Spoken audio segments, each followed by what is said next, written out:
हैं। अच्छा, क्या मुद्दे लेकर के आप जो ये वाराणसी से लेकर दिल्ली तक जा रहे हैं, क्या मुद्दे हैं आप? हम लोगों का मांग है इस देश में शिक्षा एक समान होना चाहिए। हम लोग प्रधानमंत्री जी के संसदीय क्षेत्र जयापुर से जो उन्होंने गोद लिया है उस गांव से हम लोग चले हैं और दिल्ली प्रधानमंत्री कार्यालय जाएंगे। हम लोग का एक ही मांग है कि इस देश में शिक्षा एक समान होना चाहिए। जिस तरह सांसद और विधायक पूर्व और वर्तमान और जिला आईएएस और आईपीएस के बच्चे पढ़ते हैं, उसी तरह की शिक्षा इस देश में जो बताता है वोट देने वाला है उसके बच्चे को भी मिलना चाहिए। ये विडंबना कैसा इस देश में है कि जो इस देश के सरकारी स्कूल को बनाता है, जिसके संचालन करता है, जिसका देख रेख करता है, उसका बच्चा उसमें नहीं पढ़ता है। मुख्यमंत्री खिचड़ी बांटने जाता है, कलेक्टर खिचड़ी बांटने जाता है, वो मंत्री खिचड़ी बांटने जाता है, वो सांसद खिचड़ी बांटने जाता है, वो ड्रेस बांटता है, वो जूता बांटता है, वो मोजा बांटता है, वो सब कुछ बांटता है। क्या उसका बच्चा क्यों नहीं लेता है? उसको सरकारी गनर चाहिए, सरकारी आवास चाहिए, सरकारी पानी चाहिए, सरकारी हवा चाहिए, सब कुछ सरकारी चाहिए, लेकिन बच्चा सरकारी में नहीं पढ़ेगा। क्यों? ये सवाल है ये देश से। सरकारी स्कूलों में गुणवत्तापूर्ण शिक्षा न होने के कारण ही तो बच्चे जो है प्राइवेट में पढ़ रहे हैं। तो यही तो सवाल है, यही इस देश से सवाल है।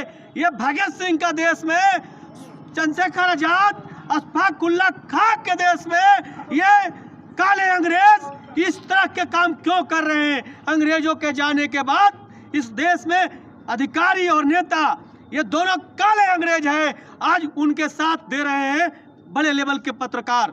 ये जो आपने अपने बैनर में फोटो लगाई है, एक तरफ मोदी जी की भी है और दूसरी तरफ विपक्ष की भी फोटो, इसका क्या तात्पर्य है? इसका तात्पर्य यही है कि मोदी जी इस देश के प्रधानमंत्री जी हैं और कहते हैं कि इस देश को मैं विश्व गुरु बनाऊंगा। मैं आपके माध्यम से इस देश से पूछना चाहता हूं कि देश विश्व गुरु कैसे बनेगा? बेगर शिक्षा का देश विश्व गुरु बन सकता है? उन्होंने शिक्षा पर क्या काम किया है? इस देश से सवाल और आपसे सवाल, और जो विपक्ष में है, जो प्रधानमंत्री मुख्यमंत्री बनना चाहते हैं, उनसे भी ये सवाल है कि आज मोदी जी हैं, कल आप पाओगे तो आप भी शिक्षा के नाम नहीं ले रहे हो, क्योंकि ये चोर चोर मौसिए रे भाई। ये भी नहीं चाह रहे हैं कि गरीब मजदूर का बच्चा पढ़े, ये भी नहीं चाह रहे हैं कि गरीब मजदूर का बच्चा पढ़े। अगर गरीब मजदूर का बच्चा पढ़ लिख जाएगा तो इनका सत्ता इनसे खत्म हो जाएगी, सवाल करने लगेगी। कभी भाजपा वालों से करेगी, कभी विपक्ष जो ये सत्ता में विपक्ष आएगा तो सवाल इससे करेगी। इसलिए ये जनता को दोनों गुमराह करके रखे हैं। इस देश के नेता और अधिकारी इस देश को गुलाम बना के रखे हैं। दोनों को सबक सिखाना है और जनता सड़क पर इनको कालिक मुंह में इनको लगाने का काम करेगी। पूर्व में रही जो कांग्रेस सरकार, तो उन्होंने तो निजीकरण का बिल लाया, तो उनके लिए क्या? आप हमको पहले शिक्षा दीजिए ना। जब तक शिक्षा नहीं देंगे तो गधा के सामने आप कुछ भी करिए, उसको 10 ईंटा ला दिए चाहे 50 ईंटा ला दिए, उसको खाना दीजिए और ना दीजिए। जब तक हमारे साथी, आपके माध्यम से इस देश से कहना चाहूंगा, जब तक हर आदमी शिक्षित नहीं होगा तो नेताओं से सवाल नहीं कर।